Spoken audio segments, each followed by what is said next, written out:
আর কি আর কিছু নাউনের দোষগুণ বলে, তাই তো? অ্যাডজেক্টিভ কি করে? নাউনের দোষগুণ। বাংলা কি অ্যাডজেক্টিভ? বাংলা গ্রামার সবাই পড়েছিস, তাহলে নাউনের বাংলা কি? বিশেষ্য। বাংলায় কি বলেছি? বিশেষ্য। বিশেষ্য মানে যে কোনো প্রকারের নাম। তো অ্যাডজেক্টিভ কি? বিশেষণ।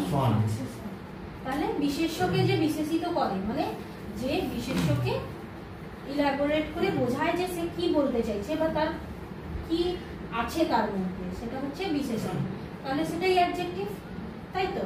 তাহলে অ্যাডজেক্টিভ কি? যে নাউনের দোষ গুণ যা আছে সব বোঝাবে, তাকে অ্যাডজেক্টিভ বলে।